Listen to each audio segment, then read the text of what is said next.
Ça va, Tom? Ça va Thierry? Super. La semaine dernière, le fauteuil, Ah ouais. le fauteuil, parce que l'année prochaine, on change le décor de Salut les Terriens, du coup, les fauteuils vont partir. Et la semaine dernière, on s'est dit, au lieu de les jeter, on va les vendre aux enchères pour une association. Et l'association, c'était l'UNICEF. Et Jean-Paul Gaultier, qui était invité la semaine dernière, a gentiment dessiné dessus. Et il a été vendu 8 000 €. Putain, 8 000 €. Et avec 8 000 €, on peut offrir 80 000 doses de vaccins contre le tétanos. Un big up, mesdames et messieurs.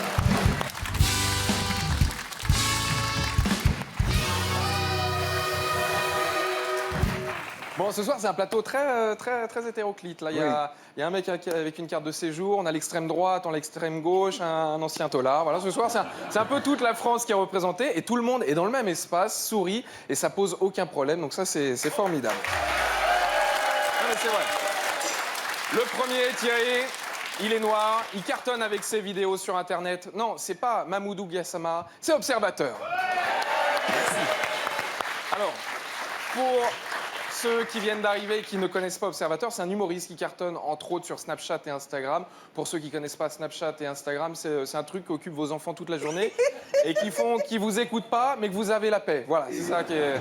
En gros, c'est vrai que c'est pas évident. Essayer de faire comprendre qui est Observateur à votre grand-père, c'est comme essayer d'expliquer qui est Raymond DeVos à vos petits-enfants. C'est très compliqué. Voilà, Observateur qui donne son avis sur tout.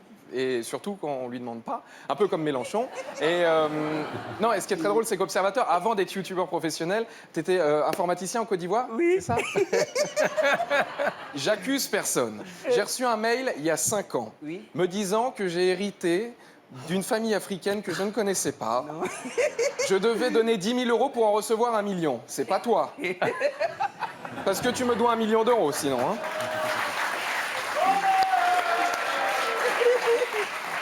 Non, non, c'est pas moi. C'est pas toi. Thierry, notre invité suivant, il a un accent chantant. Il est né à Marseille, il est fier d'être marseillais. Il a déjà été condamné par la justice. Bref, il a toutes les qualités pour devenir maire de la cité phocéenne. C'est Roland Courbis. Alors, Roland, coach Courbis pour les fans Coach d'RMC. Courbis. Voilà, Roland. Alors Thierry l'a rappelé tout à l'heure. Voilà, en tant qu'entraîneur, vous êtes passé par tous les clubs en dessous de Clermont-Ferrand. Voilà, Toulon, Bordeaux, Toulouse, Marseille, Ajaccio, Montpellier, même Alger. Voilà. Bon, il y a aussi eu Lens et Rennes, mais ça, c'est des expériences un peu moins. Voilà. En gros, voilà, pour que Roland il soit bon, il faut qu'il puisse bosser en t-shirt avec un Ricard. C'est très simple. Voilà. Non, mais c'est vrai. En tout cas, le dernier livre de Roland, il s'intitule Complètement foot. Voilà, c'est un livre qui est super. Pour le retrouver chez votre libraire, c'est facile. Voilà, c'est le livre où en couverture, Roland tient une fusée jouet. Voilà, donc le livre est complètement foot. En revanche, la couverture est quand même complètement con. Ça, on peut le... Ça, Thierry, notre invité suivant, il a été en 2015 désigné acteur préféré des Français dans une série de télé avec un personnage de droite, conservateur, cathos, ce qui veut dire beaucoup de la France d'aujourd'hui. C'est monsieur Guillaume de Tonquédec, s'il vous plaît. Alors, Guillaume, de son vrai nom, Guillaume Emmanuel Marie de Quingot de Tonquédec, qui en breton ne veut rien dire, mais faites gaffe, il entend quand même le loup, le renard et la belette, hein, et sans prendre de drogue, c'est très fort. Mais là, c'est pas l'acteur qui vient, c'est l'auteur. Enfin, l'auteur. C'est votre premier livre. Et non, mais il faut commencer. Ce que je veux dire, c'est que Nabila, elle est déjà à 2. Donc, il y a un moment, il faut rattraper le retard. Mais, non, mais le livre, il parle des difficultés aux enfants. Vous galériez un petit peu avec la lecture. Et du coup, vous avez écrit un livre. Voilà. Ah, un mec qui sait pas lire, qui écrit un livre, c'est bien. Oui, mais c'est comme si un mec qui aime pas les brocolis, il ouvre un resto de brocolis. C'est quand même complètement débile. Enfin bon. Thierry, notre quatrième invité, c'est le chanteur français, vous l'avez dit, le plus myope de France, juste après René Lataupe, c'est Richard Gottener.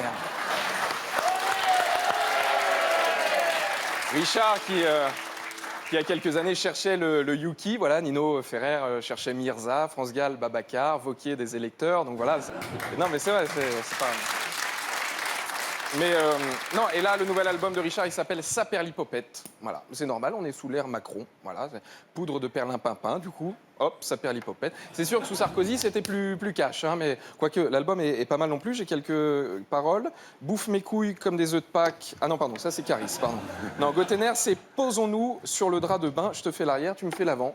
Mi Booba, mi Patrick Sébastien. C'est voilà, c'est très. Thierry, notre cinquième invitée, elle a un prénom à faire les ch'tis et les Marseillais, et en même temps, le Nord et la région PACA, c'est un peu là où se trouve son électorat. C'est Kelly Bétech, s'il vous plaît. Alors, Kelly, pour ceux que le grand public ne connaîtrait pas, voilà, pour vous resituer politiquement, vous êtes bien à droite, ça on peut le dire, oui, parce que voilà, l'extrême droite en 2018, ça change, non mais c'est chouette, parce qu'on est passé de ça à ça, donc ça c'est quand même, ça c'est vrai que c'est... Non mais c'est vrai que c'est mieux. Non mais c'est vrai que c'est mieux, c'est plus agréable. Non, alors voilà, il y a bien longtemps, dans une galaxie très lointaine, Kelly, elle avait dit que le sida n'existait pas sur Twitter. Et ça, c'est pas grave de dire une bêtise, parce que depuis, elle fait des études de sage-femme, et c'est super. On dit une connerie, on fait des études de médecine, ça c'est chouette. Après, il y a certains membres de certains partis, voilà, sans finir historien, mais s'ils prenaient 2-3 cours d'histoire, à mon avis, ça serait pas mal. Ça, c'est pas grave. Et pour terminer, notre dernier invité, il est tellement à gauche qu'en Angleterre, je crois qu'on peut le dire, il roule sur le trottoir, c'est Alexis Corbière. Alexis, c'est le beau gosse de la politique française qu'on présente plus, tellement populaire qu'à chacun de ses déplacements, il crée une émeute. La preuve, on a une petite photo quand il a été à l'Arc de Triomphe. Voilà. Et non, j'étais obligé d'en parler parce qu'il a fait un petit tweet après la fête à Macron où il y avait 4 photos, dont une qui était un cliché de la France 98, la Coupe du Monde. Et voilà, et c'est pas grave, ça nous arrive à tous de gonfler la réalité, hein, Roland. Et non, mais regardez, la semaine dernière, on avait 12 millions de téléspectateurs, il y a 4000 personnes dans le public et l'enregistrement, il dure 4 heures. Par contre, ça, c'est vrai. Allez, Thierry, bonne émission. Merci. C'était Tom Mila. On se retrouve ici la semaine prochaine. Et d'ici là, sur l'appli MyCanal.